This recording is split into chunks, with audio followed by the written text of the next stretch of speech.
I, Held those thoughts. I, Good morning, good afternoon, everybody, or good evening, whenever you're listening to this. And welcome to Unlabelled and Limitless.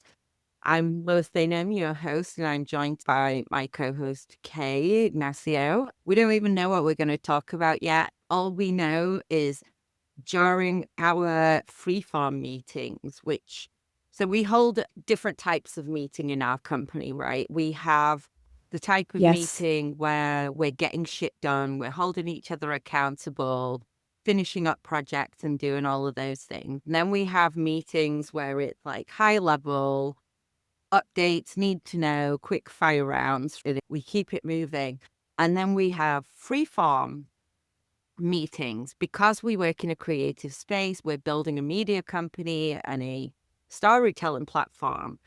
Some of our meetings are us telling stories or thinking about different things that have happened and how that's impacted us. At the end of these meetings, like, damn, we should have recorded that. So today Siguro, we decided we'd just jump on and see what happens. yeah. Hi, thanks for joining me. Anyway, good morning. I can't remember how many meetings we've had where we ended with, we should have recorded that. There were meetings like next time we'll record it and we never really do. So today we're going to do that. I told you I was very excited to sit down because on my way from the doctor's office, I realized the Christmas rush has started here in the Philippines. It affects a lot of things. It affects foot traffic, people in malls, in grocery stores, in banks.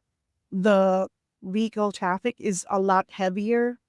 And you get to think, are we really poor? Am I really here in a country where not a lot of people can afford the basic needs? I was just sitting there looking at all these people carrying all the bags. I wonder what they shopped for or whatnot. But the real ending here is that I'm a little scared. I'm a little scared because when I went to Malaysia about a week ago, no, two, when I got home, I needed to make room for a few things like my luggage, which is so big.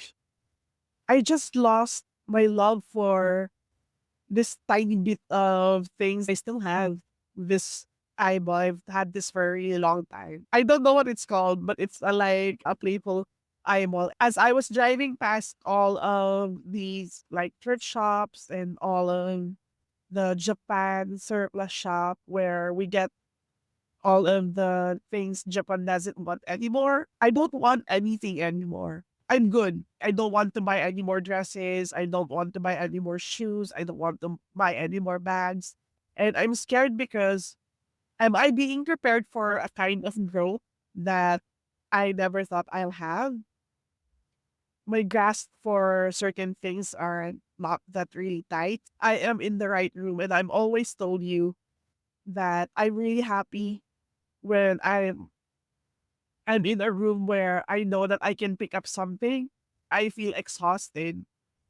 It's such a privilege to be exhausted by the things that I prayed for and the things that I was just really hoping to have. So that's why I'm scared. I'm scared that I'm being prepared for something more. So I don't know that's what your think of that is. I think the fact that you're able to put a name to that feeling of fear that I'm preparing myself for this change and to come into this moment in my life I wasn't sure I would get to. That's what I want to focus on because you hit on something there that I think a lot of people get to. And then that fear is overwhelming because change is overwhelming. Yes. Letting go of the things that we've given meaning to throughout our lives is, and I know we've talked about this in the past, but in 2010, Lois being Lois, I ran headfirst into a wall at work. It really hurt. I mean, I saw stars. It didn't knock me out, but I dented the wall. The next day, while I was at work, I was working with adults with developmental disabilities and had to take one of our residents on a doctor's appointment. On the way back from the doctor's appointment, I'm laughing now. obviously, because everything's okay. I couldn't see, literally Oh could my. not see. I said to this person, I can't see. She said, what do you mean you can't see? I was completely blind. And then my vision came back and I was like, okay, that was weird. And my vision was really, really shaky. So I get back to work with my client safely, thankfully. And we had somebody new in our program that was training to work with the ladies that I worked with. My role as the assistant supervisor was to do fire safety and emergency safety training. This poor girl sat through 2 full fire safety trainings. And at the third time, I went and got the fire safety book out and said to her, oh, why don't we just take a minute? We're going to do fire safety training. She actually went and told somebody, hey, I think there's something wrong with this person because she just made me do fire safety training twice and she's about to do it for a third time. Oh no. So my work sent me home. Whoa. Oh, So I was off work for about 10 weeks. It turned out I'd oh, lost a lot of my functioning memory. I can remember things that happened while I had memory loss, but I just couldn't put two and two together. Funny sidebar, when Amel called my mum to tell her, my mum said, isn't she normally like that? And Mel was wow. like, she's really forgetful. She keeps leaving Difficult. cups of It's tea difficult. everywhere, not turning things off. My mother's like, Oh, isn't she normally mm. like that? I mean, tell me that I had signs of ADHD before I was diagnosed. But yeah, Mel was like, I understand where you're coming from, but no, this is really serious. Like, she legitimately Oh, has memory loss. I would leave the house and wouldn't remember why I'd left, or I'd go somewhere. Like, I'd get to a train station and I wouldn't have anything with me. Like, I wouldn't have my wallet to get on the train. I wouldn't have my key. It was really emotionally like a that's disaster. rough. So obviously at that time, it was a great moment to read The Life-Changing Magic of Tidying Up by Marie Kondo and throw half of my existence away. So yeah, with a full concussion, I basically Marie Kondoed my life, got rid of 50% of my apartment, and I started living a minimalistic life for a very long time. I can't remember a time I've been more peaceful in my space than when I threw away all the shit I'd given meaning to. I also started meditating and learning about mindfulness in 2008, 2009. Those two things combined meant that I'd kind of gotten rid of attachment to a lot of objects to the point now where I don't want either myself or other people to purchase things for the home that is basically going to become clutter, right? Because it might be meaningful to them, but with my meditation on not placing meaning on inanimate objects, the meaning is the people that we have in our life, the experiences we have with them, and the emotions that we feel. It's not the object.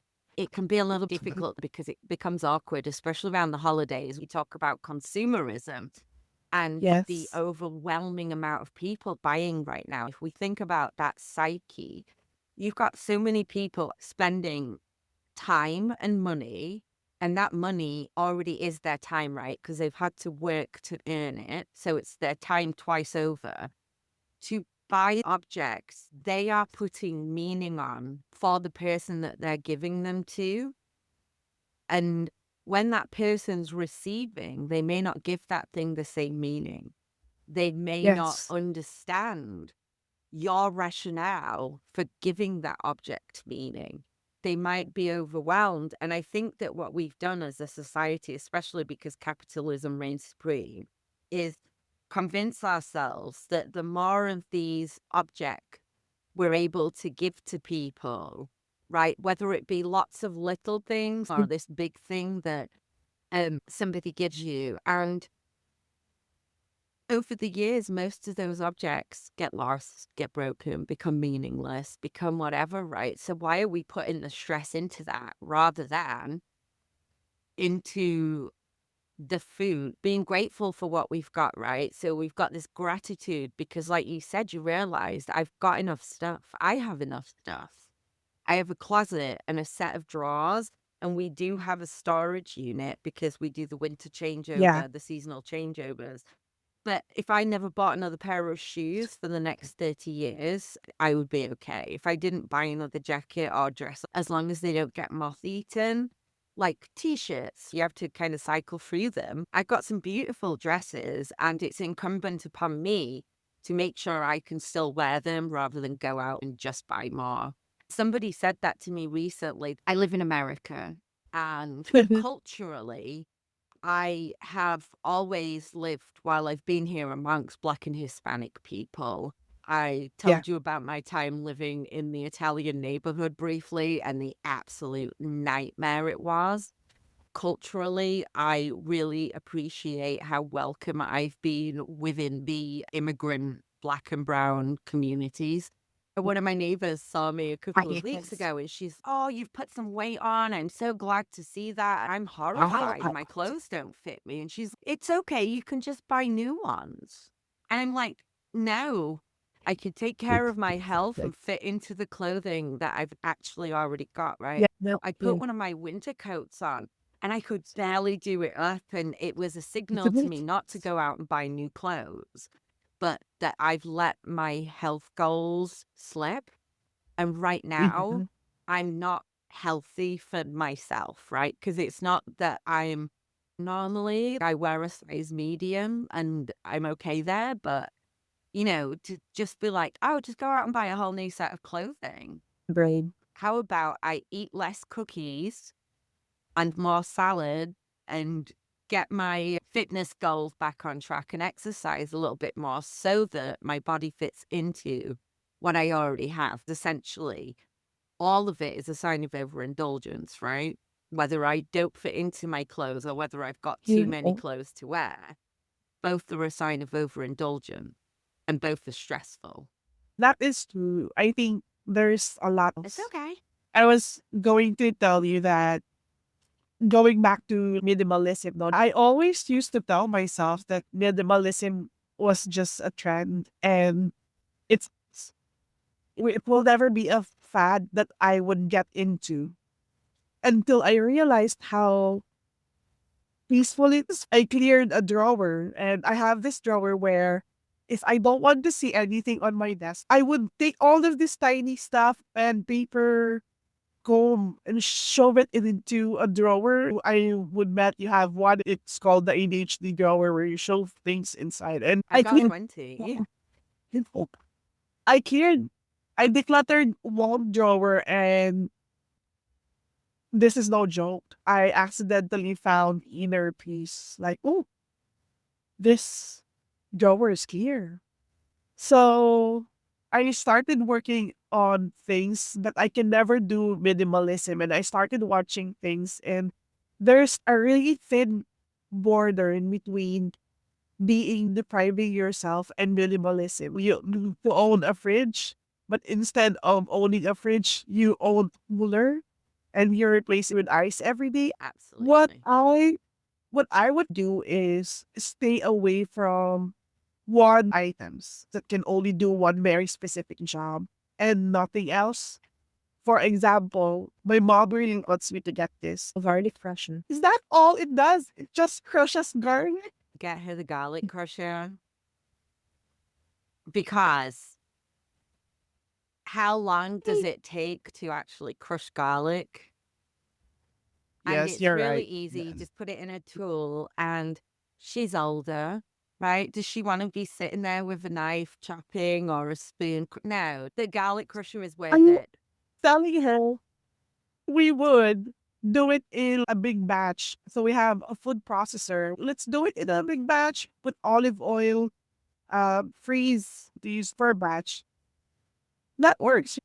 But yeah, I might get her the crusher because she feels like fresh garlic is better. It's not a hill worth dying on, but Mm. if there's an item in the kitchen that doesn't get used, you could say, hey, we never use this thing. Why don't we get rid of this and make way for the garlic crusher? Or why don't we give this to somebody that might use it? Need it. I just want to go to your comment about unless it has more than one use, that is actually very design thinking within the realms of permaculture. Because permaculture is Ew. permanent agriculture. Need to tell them that you have a full background in permaculture. I get these notions from time to time and I really get interested in a subject. I took a year's qualification course in permaculture, which is permanent Really? agriculture. And it's very ecosystem focused. Humans think that we're outside of the ecosystem and our actions don't necessarily have consequences. A lot of the consequences to our actions have been delayed. So we as millennials Oh, I are like now that. suffering the consequences of decisions that boomers made. They didn't know better to begin with. As we learn more, we change, but we still have these consequences.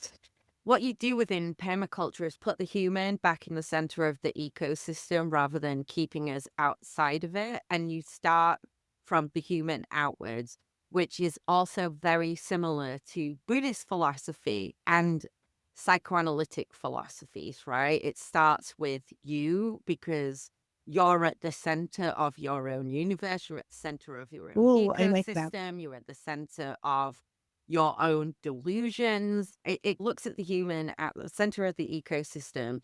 And then you start looking at what do we need to survive? We've tried farming with single crops and we've killed our soils and damaged the environment. So let's look at nature and see how nature does this. And let's mimic how nature builds itself, right? So it's to do with how you build your food supply chain from your back door outwards, right out to your community, and then thinking about the wider world. So you're looking at climate change, but you're looking 50 years ahead to say, okay, this is what's being predicted. What can I do now to help this world adapt to handle that in 50 years? But we need food today. So what can I plant that'll work Yeah. for today? And then what can I plant that will then in 4 to 5 years' time start to give back to us? And what I plant that in 50 years' time will give back to us. There's a proverb about planting a tree that you'll never sit under. Like, that's the true legacy of a human being, to plant a tree that you'll never sit under. You're planting it for a Yeah. future generation and you're Yes. thinking about what comes after you.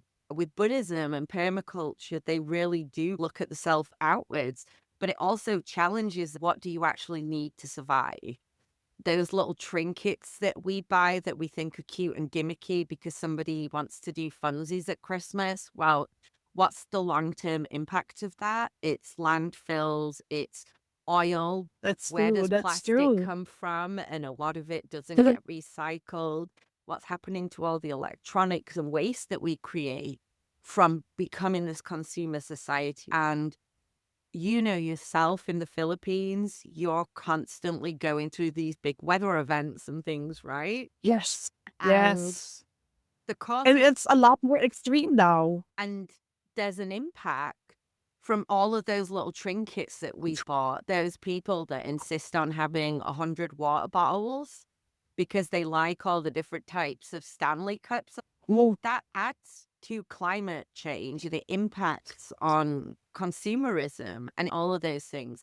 You yes. go through extreme weather events, and it's like, what's going to happen if your house is washed away? Do you see it happen to your neighbors, people getting flooded? And what happens to all their possessions? They get washed away with that storm too.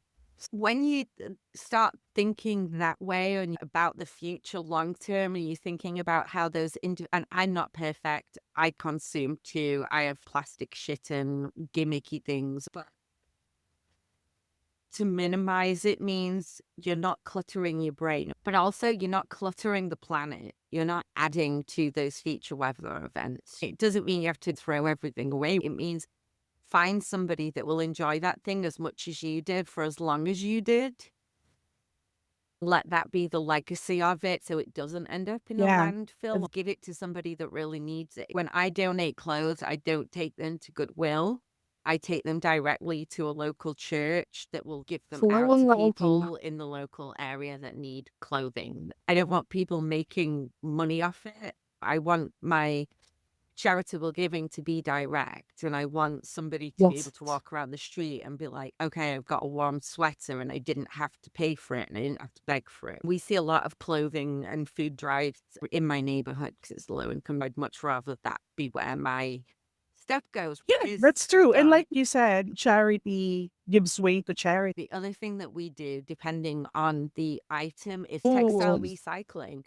They're actually using clothing fabric now and they break it all up and they use it to make insulation for walls and different things like that. You I can like buy that. denim insulation now because they've taken all the old jeans and things and turned it into insulation. Oh, And it's actually, there's a reason cowboys wear jeans, right? There's a reason denim was invented because it's tough. Yes, it'll burn, but it's not like instantly flammable. You can do with your household items that are not just throwing them away, because it's good to get rid of stuff, but also think about where it's going. I just realized now as you were talking about permaculture and connecting it to uh, commercialism and everything, it's not really the minimalism that we're looking into. It's the sustainable living. We can no longer overuse the soil because we expect future generations to thrive. So we can take any more from the land than it gives back, right? Yeah. That's what I take from what you said. We can't ignore the balance anymore because the imbalance always shows up late. One of the things I realized when I started working with you is that you are very mindful of eco-friendly businesses. The businesses you support are either community-based economies or promotes this regenerative businesses where they go back, they give back. It's a circular system. It's a vicious cycle. So I think that's the kind of piece that I want. Where right now I'm still in the starting part when you mentioned earlier that we make sure that you don't just throw it out. You need to see if it's still useful, have someone else love it as much as you did, or if you did like it that much, look for someone who's probably going to love it. As Filipinos, I can attest to that. We don't just throw anything out. That's why thrift shops really thrived here. Like every corner, see thrift shops because we would rather reuse something than buy it full price. And that's my side hustle, which I enjoy. Like I would resell, which is something that I might have to give up because I don't want to acquire and keep acquiring stuff and then have the disability of being unable to let them go. I want to keep this for myself now. This is mine. And then I want to get to that part where it's slow living. I feel like it means slow living for me. It means it's encouraging. It encourages you to move through life without any intention of there's less rush but with more intention. Yeah. I read somewhere why people talk slow. Why do I like because they have more time. They take their time, they don't talk slow. And I forgot the whole psychology behind it. But if you can tell me, please do. I mean, I can guess why. I don't know the psychological theories, but I think you probably nailed it, right? Is because they have the time. A lot of people, and you're talking the ultra wealthy, not just people that are doing okay for themselves. There's a difference there. We're not in a terrible position, me and Brian, for example, and some people would look at that as like, oh, they must be rich, but we're not. We live in New York City, everything's insanely expensive. We are certainly not rich by New York standards. One thing you do find with the ultra wealthy is that they have personal assistants that arrange Yes. all of their children's events and their life, and they have chefs and they can afford after school programs or tutors for their children. So, yeah, it gives them a lot more time to actually have a conversation. It's not like, oh my God, I got to rush off because Cheryl's about to finish whatever. It's let's go to the soccer game and be a soccer mom. We'll just have a little chin while we're there, a little drinky. I do think that some of that is probably because they have more time to do that. And the rest of us are like, get it out. Yes, I And have. It's a typical New Yorker thing, right? I think 10 years ago, 15 years ago in Manhattan, it's Jennifer Lopez. It's an old movie. yes, it is So with Matthew I, McConaughey. I, Yeah, is it Matthew McConaughey I or think it is is it? Made in Manhattan or Ralph Fiennes or Matthew I McConaughey. think it's Joseph Fiennes. They look alike, right? I don't know. Anyway, saw her moving from one place to another, and she's eating her breakfast as she transferred from one job to another, and it's no dialogue, no anything. But as you watch it, you see this is life in New York. If you can use both your hands during that time of the day, do it. That's how fast paced this place is. It becomes a luxury to live slowly because living slowly invites you to pause, appreciate the Mm-hmm. moment. Right now, that's not how millennial life is designed. No, it's There's not. a fad now. We've We have to go places, travel, and all that. So I think that's my goal. I want to get to that part where I'm okay. I don't have to buy this. I don't have to be a part of this trend. I don't have to buy a new phone. I don't have to do anything that is material based, but I can feed my soul. I can go places, enjoy, talk to people, try new food, feel what it's like to walk on the sand or the beach. Really would love to travel now. Remember, I was telling you I'm not a fan of going places. And then my first travel out of the country, I was just like, I can do this again. Oh, all those people right now rushing about thinking how much money they've got to spend on Christmas, on holidays, on gifts, on food. And we think about the fleeting moment of joy that those items bring. But an experience going to another country, eating a different type of food, that experience stays with you for your entire life, right? Disasters happen, tragedies happen. It's like you go to Malaysia, you have an amazing experience. You go back to the Philippines almost immediately. There was a serious weather condition, right? That typhoon couldn't take away the joy that you still have thinking about that journey, right? But if somebody had given you something like a ceramic cup and you're rushing to get out of the house and that cup gets knocked over, right? You've got to let it go very quickly. And you're not going to think afterwards, oh, that cup brought me so much joy. So, what are the real that's the possessions? The real possessions are those moments that we can hold inside of ourselves and tap into when the shit things start happening. Because no Stanley like Cup is going to save you when the shit hits the fan, but having the resilience from an experience that gave you light or hope or a new concept or a tool to do something else, that is going to help you in that moment, right? Because it's going to be like, I'm going to get through this because I'm going to have more of these experiences. yeah. This is one of the things I told my friends when I started working with you. You said this and it stuck to me. Do whatever feeds your soul. Make sure to continue doing whatever feeds your soul. I was telling my friend, his name's Ange, and he said, "Oh, I like that. I like it. It gives you something life offers, which is deeper connection to yourself and the world, to other the people who actually matters to you, and it gives you perspective and expansion." I love that because it reminds me how big and beautiful the world really is.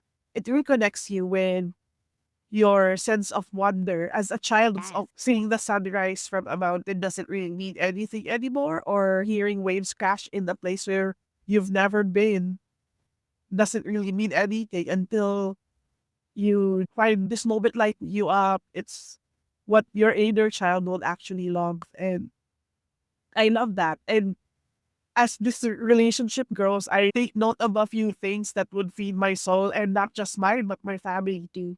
I think I sent you a message about this last night. We adopted three angels. One of the things that we need to mention here is that they are cancer warrior kids. So they live in a part of the country where the water rises and falls very quickly during typhoons. So it's a lot harder for them to keep a few things for themselves. I was shocked when they sent me their wish list are very basic, like hygiene kits, basic over the counter medication, no toys, no books, no clothes, no shoes.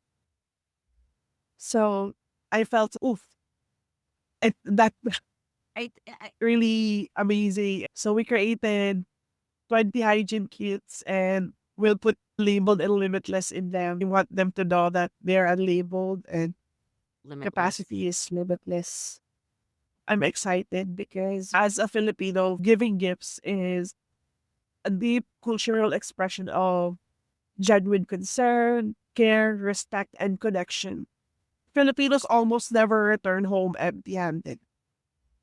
It connects people through shared experiences and stories like, oh, this is for you. I thought of you while I was away. That's the reason why Christmas is a huge part of Filipino culture. It's Philippines has the longest Christmas season in the world. Oh wow. The moment the calendar hits like September, like the first month with a bird in it, it automatically like a preparation for Christmas. It's a gift giving, it's a joyful tradition that represents a lot of generosity and togetherness, which on the negative sides, it affects a lot of people, like most adults' mental health, like, Yeah. and that's why here in the Philippines, you would hear people say Christmas is just for children because children get to receive gifts and they're not expected to have anything or give out anything. For my family, this year it's going to be different. We've had a lot of years spending Christmas where we receive gifts. This year, we'll give it to people who need it most. My mom said, hygiene kits. I might pay. Some of them would come to you and touch your hair because it's colorful and out of this world. Some of them lost their hair already because of chemotherapy. We'll take pictures. Yeah. Unfortunately, I will not have any of their faces No, in absolutely not. all of the gifts that we're going to give them. We're going to take pictures and document everything. We can look back and Yeah, I think you raised something really good. When I think back on my most memorable gifts, they've been things that I maybe didn't realize I needed and thought I wanted something else, but it turned oh, out to be surprisingly practical and something that I would use consistently, right? My mum bought me a refrigerator the year I moved into my apartment. I kind of wanted something nice for myself at the time. So I was a little bit like, I could get my own refrigerator, but it would be nice for something decorative. She insisted, and it was one of the best things ever. it's practical. What do you have? Okay, That was just how we doing? I can hear this you. better though. Good, Okay, good. all set. That is it.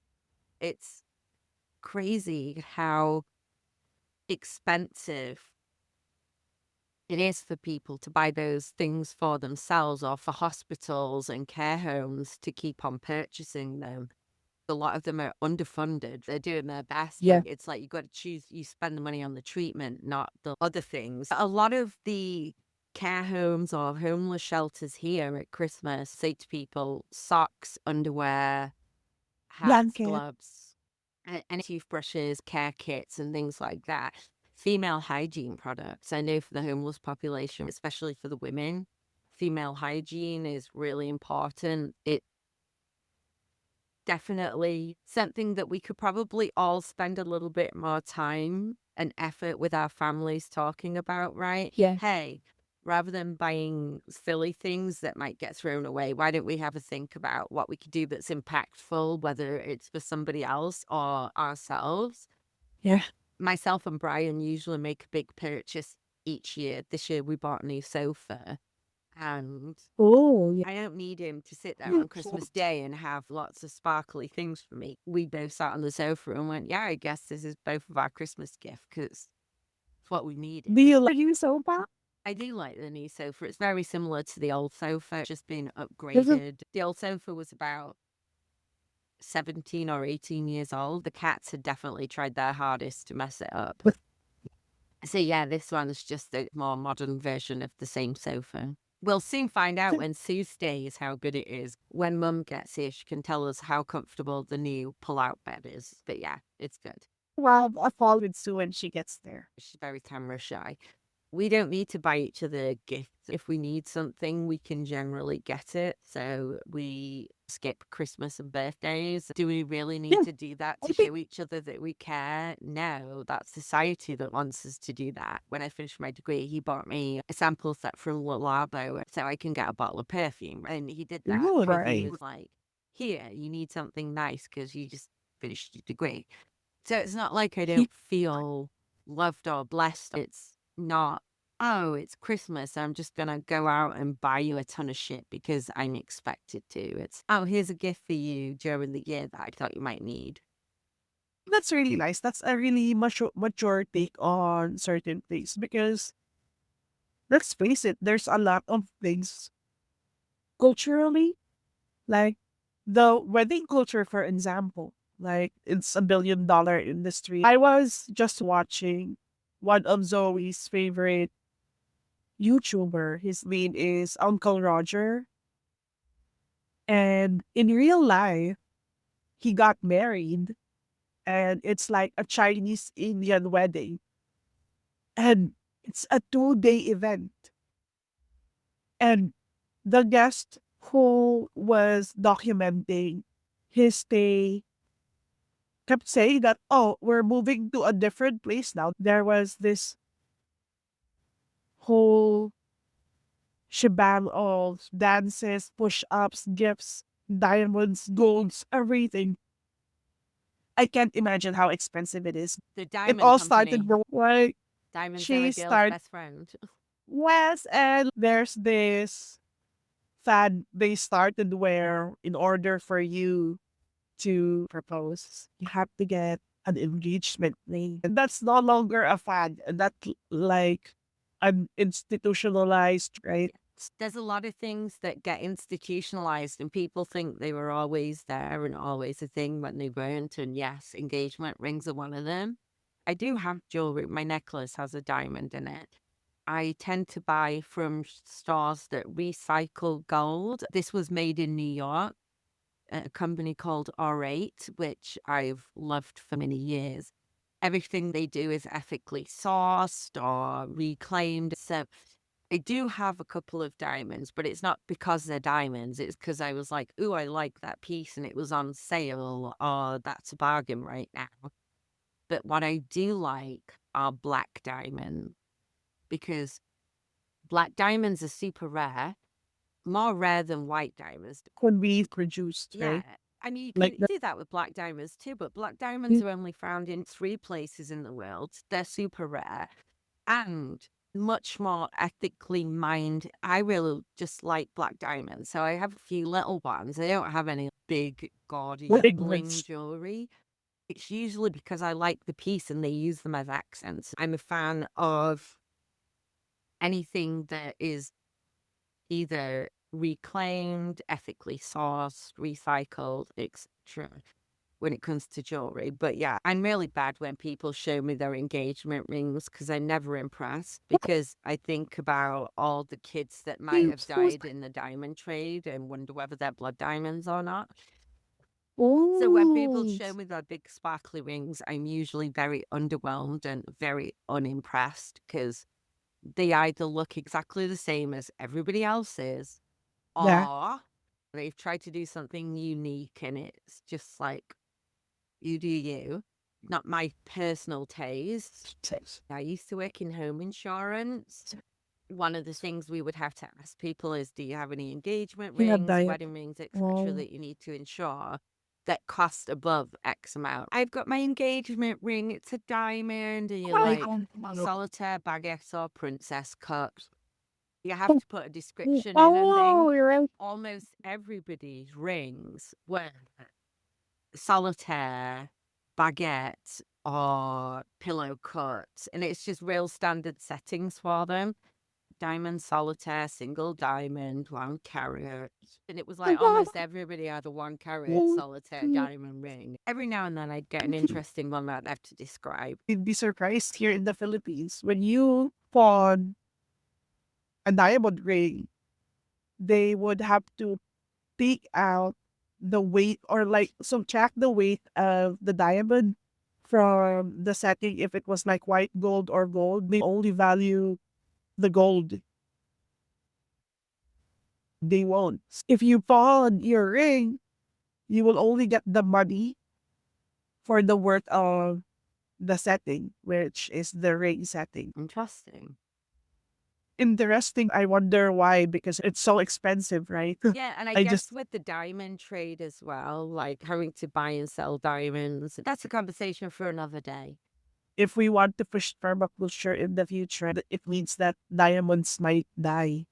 What We it found means an is that idiot. you just reuse what you have and maybe don't Ah, make every single male and female on earth believe that they have to put themselves into debt to buy this ring for everybody to admire. for how expensive it is, you get into that. So I don't No, know how it not is in the Philippines in terms of culture, but there's definitely like keeping up with the Joneses mentality in America. Some of the ring conversation is like, that's beautiful. How much did it cost? Oh, it was 30,000. There is an expectation. I'll tell you a funny anecdotal story before we close for today. When okay. I was working with adults with developmental disabilities, I worked in dual diagnosis. They often had either a mental health condition or a personality disorder diagnosed as well. One of my Oh, okay. clients had a developmental disability and a personality disorder, and she had started dating this guy. She's in a relationship with him, but she's determined, and she's in her 50s at this point. She's determined that one day she's going to meet the love of her life and she's going to get married. And my role as her support is to help her work as closely to that goal as she's able to achieve. So she's dating this Okay. guy. And she's like, right, now we need to get married. Because in her head, this is the logical step. We dated, now we're Oops. going to get engaged, going to get married. And she sits there with the Tiffany catalog showing me the ring that this boyfriend is expected to buy for her. And I'm like, at Tiffany's? Yes. And she's like, Yes. yeah, I want this. Hey, Jay, like, I wouldn't even ask somebody to buy me a Tiffany ring. Your boyfriend, soon to be fiance, if you go down that road, is on Social Security. He also has a developmental disability and a mental health condition, which means he doesn't have Tiffany money. He's in the same situation as you. He gets food stamps, but he's got a job and he can save up. And I'm trying to teach her, like, hey, we sit down and budget every week. So, how long do you think it would take him to save up for this $10,000 Tiffany ring? Whoa. Sorry. But if you think about that, this is a person that has a developmental disability, right? Where do they get the idea from? Yes. They get it from TV, American soap operas, social media, where all these stars have this thing, right? And the bigger the bling, the more the person loves you because they've spent all this money on you, right? Which is totally Yes. not accurate. But that's kind of how we're taught to believe in a capitalistic society. The more expensive something is, the more that person must care because they've spent all this money on it. Or the better you are because now you have this thing that puts you at the same level as somebody else because look how expensive my ring is, or look how expensive my whatever is.